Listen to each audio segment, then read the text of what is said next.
Salve, tifosi del Napoli!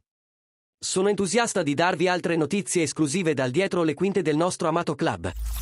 Come sempre, cerchiamo di migliorare sempre di più e di portare i migliori risultati in campo.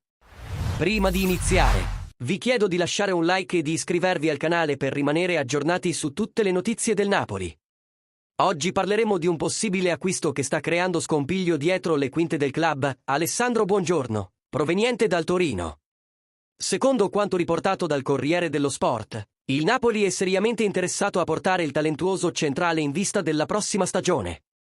L'idea è quella di formare una solida linea difensiva, abbinando Buongiorno a Ramani, la cui permanenza è stata recentemente confermata. Tuttavia, il presidente del Torino Cairo è rimasto fermo sulla richiesta iniziale di 35 milioni di euro per il giocatore, dopo che a gennaio era stata rifiutata una precedente offerta del Napoli di 25 milioni più Østigård a titolo definitivo.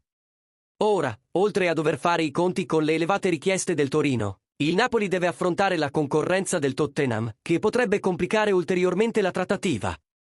Competere sul mercato con i club inglesi non è mai facile, e gli azzurri potrebbero dover aumentare l'offerta con altre contropartite tecniche per assicurarsi la firma di Buongiorno. Allora, cari tifosi, cosa ne pensate di questo possibile ingaggio? Lasciate le vostre opinioni nei commenti qui sotto e non dimenticate di mettere mi piace e di iscrivervi al canale per essere sempre aggiornati su tutte le novità del Napoli.